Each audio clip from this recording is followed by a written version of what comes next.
Good morning, everyone. My name is Olabami Juliwashi. Yeah, welcome to another episode on Daily Insight Podcast.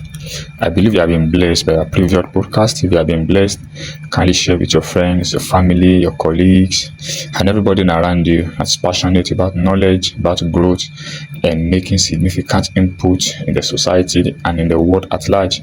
Thank you so much. If you are yet to subscribe to our YouTube channel, kindly do so. And also the catalog of all the podcast. They are on our Telegram channel. You can subscribe to it and download over 40 episodes that we have on this podcast so far. And I know that it's going to bless you, it's going to challenge you, and it's going to expand your horizons, going to broaden your knowledge bank. Thank you so much for joining us this morning. So let's move to today's topic. Yesterday was so powerful. We discussed something that I consider worthwhile, which is the power of mentorship. And one of the statements I made was that if you want to go far in life, you need to stand on the shoulder of people who are ahead of you. To stand, the best way to see far, to see further, is to rise and to stand on the shoulder of people who are already doing great things in any industry you are functioning in. So you can't do life alone. No man is omniscient. You can't know all things. And I said you have a direct mentorship and also indirect mentorship. When you are talking about indirect mentorship, you are talking about people who you are following from afar. They can be in the first world country while you are in the third world country. You can be in the first world country while they are in the third world country. So you can have any mentor across the head. But the only restriction to that, the only limitation to that is that you can't walk up to them and be accountable to them. They are not people that you can see often. Are you getting it now? But you have a direct mentorship. A direct mentorship is somebody you are close to, somebody you are observing his work, somebody you are learning from. And I said the core factor in direct mentorship is accountability. You must be accountable, you must be transparent, and you must be ready to learn. Humility to learn is everything. Humility to learn is everything. And so this morning we want to discuss something extraordinary. We know we are on an extraordinary series, and I titled the power of prayer. The power of prayer. Prayer is non-negotiable practice in the world of men. Prayer is non-negotiable practice as far as destiny, as far as greatness is concerned. There are too many messages, there are too many podcasts, there are too many ministers of this gospel that have brought perspective, biblical truth, doctrines about the subject and the concept of prayer. So we are not bankrupt of the knowledge of prayer. Are you getting it now? So we are not bankrupt of the knowledge of prayer. What I think is happening to us is that the fact that we have those knowledge does not automatically mean we have a sustainable and a robust prayer life system. So it is one thing to listen to a message or to a podcast and be inspired. It is another thing to dimension what you had into a daily deliberate practices. And until you are able to dimension what you had into a daily deliberate practices, you can't profit much from it. You will not maximize it. Are you getting it? So what we are doing this morning is to let us know the impact of prayer on our life, and also how we can begin to practice it on daily basis, because prayer is so powerful that in the world of men you can't do much without the help of another entities. You can't do much without the help of spiritual forces. We live in a world that is anchored on unseen circumstances. We live in a world that is regulated by higher forces. It is not only human beings that are on the earth. It is not never believe that all that you are seeing is all that there is. No, not at all. There are many disembodied personalities and entities walking around. There are many spirits that are partnering with people to facilitate agendas. Are you getting what I'm saying now? So there is no man that is doing great thing at a global level that is standing alone. Don't let anybody deceive you. The spiritual dimension of life is non-negotiable. It's real. It's not a fallacy. This is not. It's not a fallacy. It's not It's not something you can, something you can outdo or undo. It's a reality that has been in existence even before you were born. So the realm of the spirit is very real, and for you to command exploit at a global level, you have to be on either on God's side or on the devil's side. There is no vacuum, there is no neutral ground. You can't say I'm not of God and I'm not of the devil. It is not possible. It is not possible. As far as human being is concerned, you must either be under the leadership of Mammon or you are under the leadership of God. Now, if you are under the leadership of Mammon, what you are doing is that the Mammon is going to be using your life, using everything about you to facilitate his agenda, to propagate his agenda. So you are either advancing the agenda of the Mammon, of the devil, or you are advancing the agenda of God. And if you are on God's side, that means God is going to use your life to facilitate dominion, to facilitate and propagate his agenda. So there is no human being that is neutral. You are either carrying divine presence or you are carrying demonic presence. And one of the blessings of prayer is that blessing create an atmosphere around your life that can make you carry divine presence. Until this divine presence is secure, there is nothing you will do on this life that will create requisite level of transformation. So it is the divine presence that you carry that determine the quality of your result, the quality of your outcome. So it is important you learn prayer as a tool of creating an atmosphere that brings divine presence. When the Bible was teaching about the models of prayer, it said, "Thy kingdom come as it is." The kingdom come on earth as it is in heaven. The technology that brings the kingdom of God from heaven to earth is through prayer. The kingdom of God cannot be established upon the face of the earth without consistent, deliberate, intentional prayer. Prayer is so powerful to an extent that it can belt the purposes of God. Another thing prayer does is belt the purpose of God. There are things that is locking up in your spirit.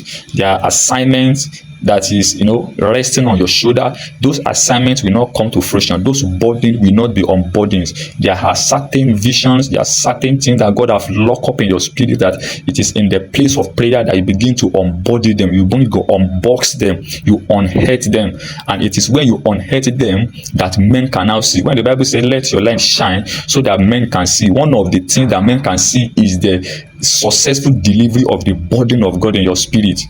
The successful delivery of God's intention locking up in your spirit, because every man is a revelation of God's intention. There is something God wants to achieve through your life, and you must be able to belt that thing on earth. If you are not able to belt it, that is the first level to failure. There is something God wants to achieve through your academics. There's something God wants to achieve through your vision.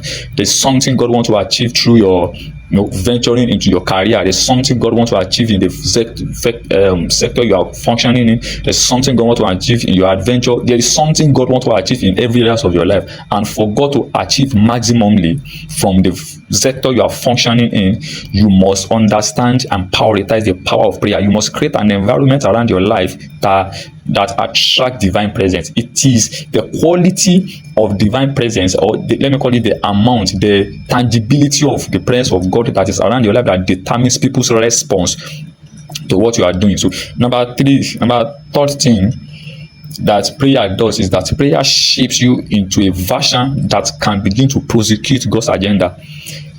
God's agenda is constant, but to facilitate it, to propagate it, to advance, to be a frontier of God's agenda on earth, you must be shaped into a version of man. See, human beings are in versions, and these versions are what determine what we can do per time. The version you are now may not be able to carry out certain assignments. Are you following now? So the version you are now may not be sufficient, may not be capable enough to carry out certain assignments. So what happens is that when God wants to send you some sensitive, critical, global sensitive assignment, what it does is that it subjects you to the fire of prayer so that you can be shaped into that version that can now give birth to God's purpose and intention. So when you see people making extraordinary results, when you see people making impact at a global level, advancing the kingdom, advancing life, creating values in different sectors and industry, go and check their life. There are people who are subject themselves to the power of prayer, they have become a version that can handle that assignment at a level. So you can't blame God for the condition of your life. You can't blame any other person. That is why I give you the tools of prayer to evolve. So another thing prayer does is that it expands your capacity. So beyond evolving to a version of you that can deliver certain level of assignment, it expands your capacity.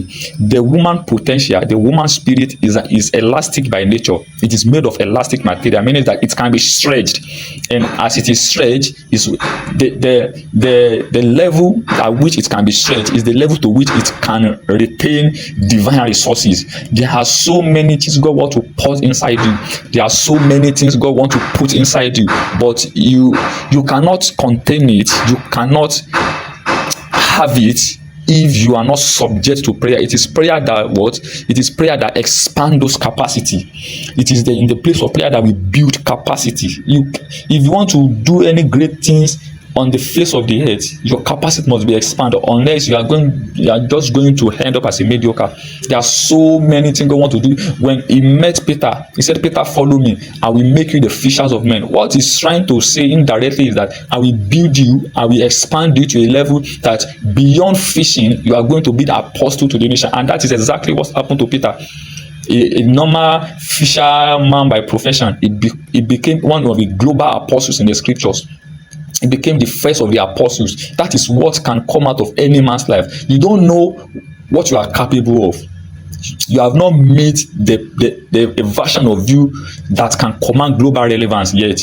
Don't think this is all that there is to your life. Don't never think this is all that there is to your academics. Never think this is the sum total of your life. You are much more capable than this if you are ready to subject yourself to the expanding power of prayer. Prayer is very powerful, my brother.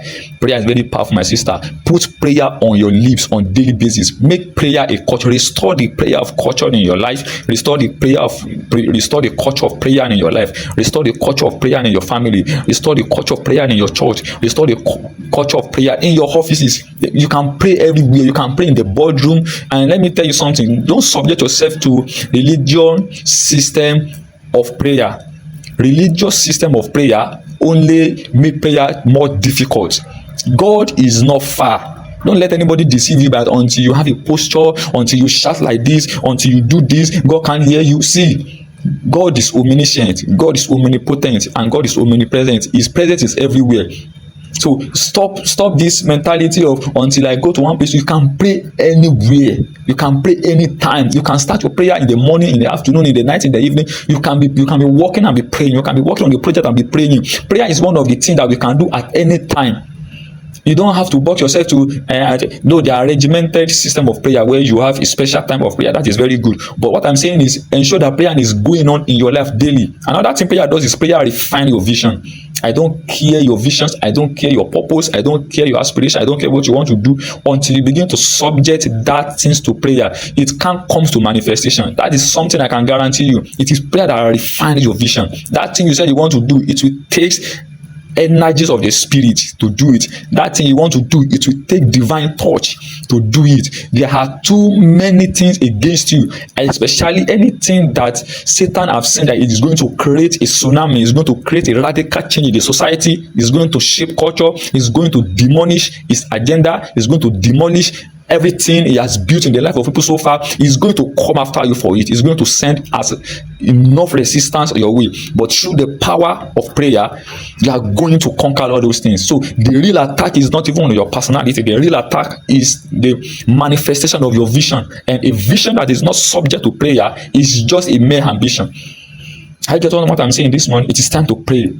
Restore the culture of prayer in your life. Pray daily. Pray everywhere. Pray deliberately. Pray consistently. Call on God. Let God give you insight. Let Him give you wisdom. Let Him give you things to let Him give you idea. When you begin to connect with God, you begin to see possibilities.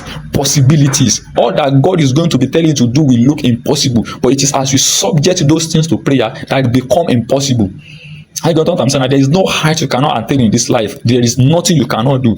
But until you subject yourself to prayer, if you check the secret of great men that are leading top industry, either in in academics, either in politics, either in ministry, you will always see the impact of prayer in what they are doing. You will always see the impact of prayer in what they are doing. So you can't be lazy. Shake off that dust, shake off laziness, and begin to pray. Learn how to bend your knee. Pray in the morning, pray in the night, pray in the evening, pray in the afternoon, and God bless you. Thank you so much, and God bless you.